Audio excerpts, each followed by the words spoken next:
Hello Year 4, it's Mrs Searle. This is Chapter 13, Deep Magic from the Dawn of Time. Now we must get back to Edmund.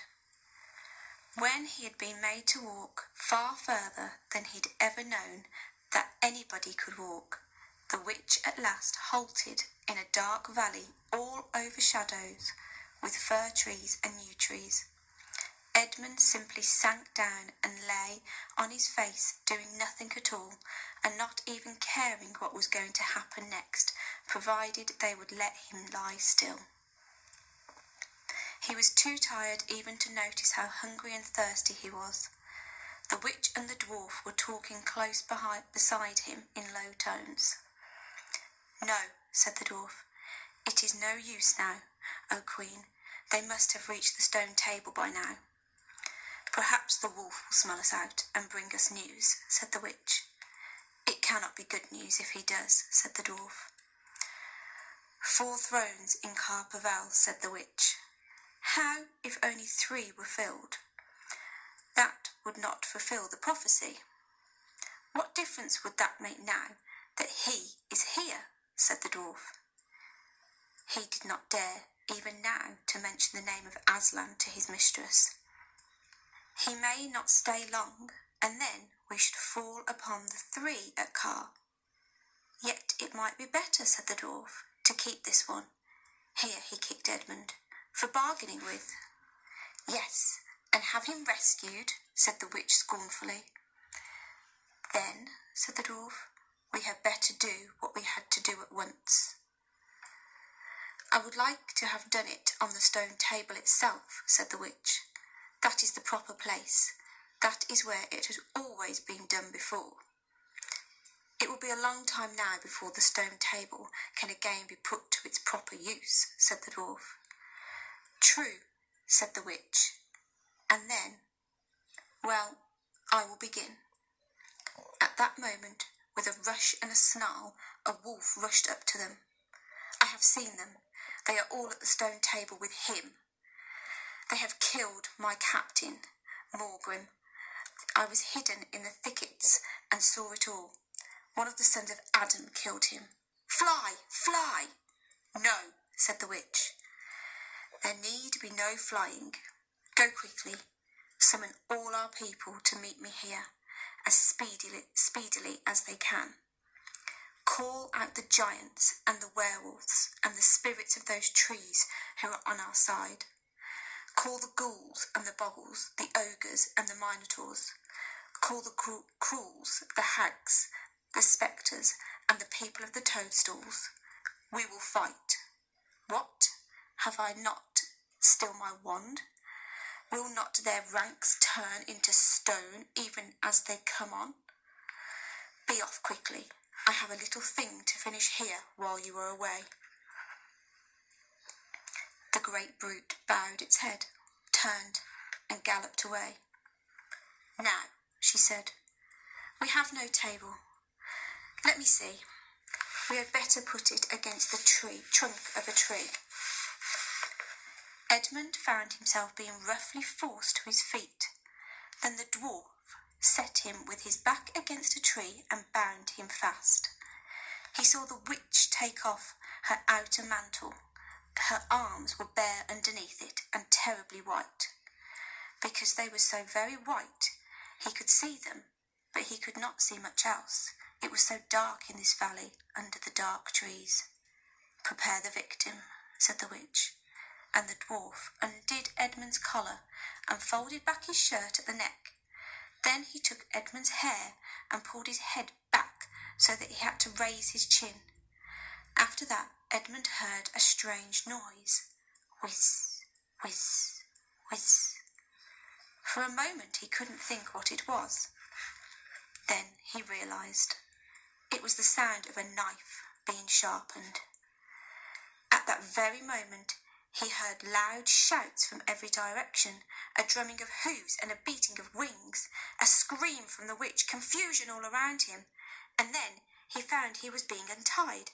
Strong arms were round him, and he heard big, kind voices saying things like, "Let him lie down. Give him some wine. Drink this. Steady now.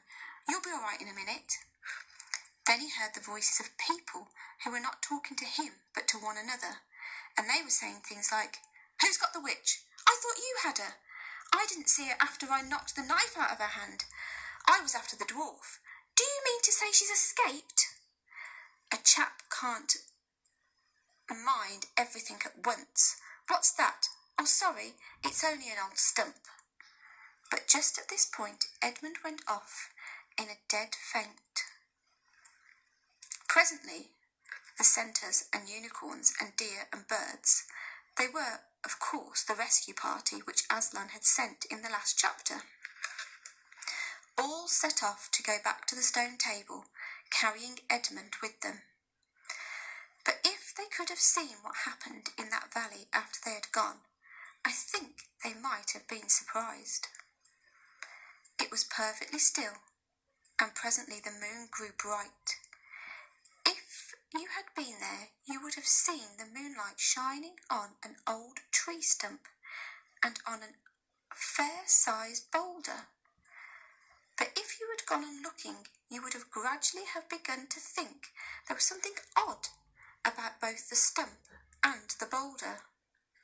And next, you would have thought that the stump did look really remarkably like a little fat man crouching on the ground. And if you had watched long enough, you would have seen the stump walk across to the boulder and the boulder sit up and begin talking to the stump. For in reality, the stump and the boulder were simply the witch and the dwarf.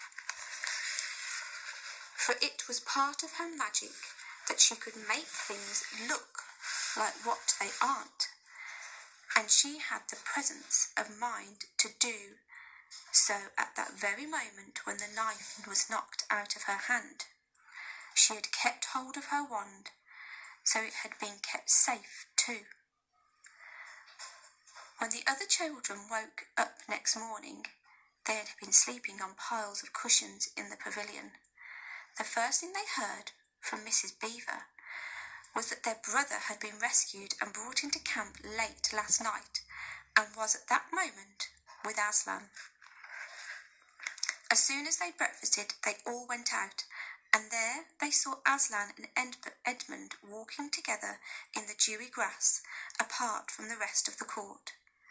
There is no need to tell you, and no one ever heard, what Aslan was saying, but it was a conversation which Edmund never forgot.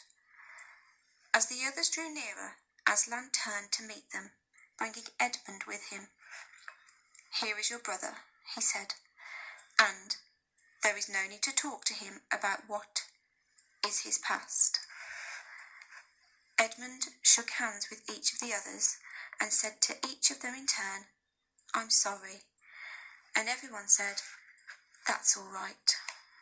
And then everyone wanted very hard to say something which would make it quite clear that they were all friends with him again, something ordinary and natural, and of course no one could think of anything in the world to say. But before they had time to feel really awkward, one of the leopards approached Aslan and said, "Sire, there is a messenger from the enemy who craves audience." "Let him approach," said Aslan. The leopard went away and soon returned leading the witch's dwarf.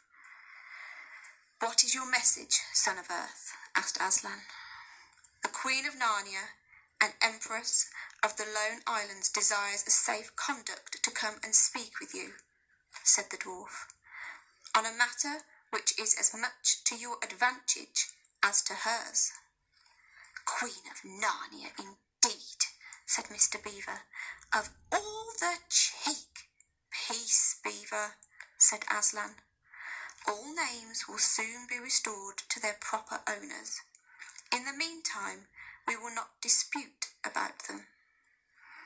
Tell your mistress, son of Earth, that I grant her safe conduct on condition that she leaves her wand behind her at the great oak." This was agreed to, and 2 leopards went back with the dwarf to see that the conditions were properly carried out. "But supposing she turns the 2 leopards into stone?" whispered Lucy to Peter. I think the same idea had occurred to the leopards themselves. At any rate, as they walked off, their fur was all standing up on their backs, and their tails were bristling, like a cat's when it sees a strange dog. "It'll be all right," whispered Peter in reply. "He wouldn't send them if it weren't." A few minutes later, the witch herself walked out onto the top of the hill and came across and stood before Aslan. The 3 children, who had not seen her before, felt shudders running down their backs at the sight of her face, and there were low growls among all the animals present. Though it was bright sunshine, everyone felt suddenly cold. The only 2 people present who seemed to be quite at their ease were Aslan and the witch herself. It was the oddest thing to see those 2 faces, the golden face and the dead white face, so close together. Not that the witch looked Aslan exactly in the eyes. Mrs. Beaver particularly noticed this. "You have a traitor there, Aslan," said the witch. Of course, everyone present knew that she meant Edmund. But Edmund had got past thinking about himself, after all he'd been through, and after the talk he'd had that morning. He just went on looking at Aslan. It didn't seem to matter what the witch said. "Well," said Aslan, "his offence was not against you." "Have you forgotten the deep magic?" asked the witch. "Let us say I have forgotten it," answered Aslan gravely. "Tell us of this deep magic." "Tell you," said the witch, her voice growing suddenly shriller. "Tell you what is written on that very stone table which stands beside us? Tell you what is written in letters deep as a spear is long on the firestones of the secret hill? Tell you what is engraved on the spectre of the emperor beyond the sea? You at least know the magic which the emperor put into Narnia at the very beginning. You know that every traitor belongs to me as my lawful prey, and that for every treachery I have a right to a kill." "Oh," said Mr. Beaver, "so that's how you come to imagine yourself a queen, because you were the emperor's hangman, I see." "Peace, Beaver," said Aslan with a very low growl. "And so," continued the witch, "that human creature is mine. His life is forfeit to me. His blood is my property." "Come and take it then," said the bull with the man's head in a great bellowing voice. "Fool," said the witch with a savage smile that was almost a snarl. "Do you really think your master can rob me of my rights, my mere force? He knows the deep magic better than that.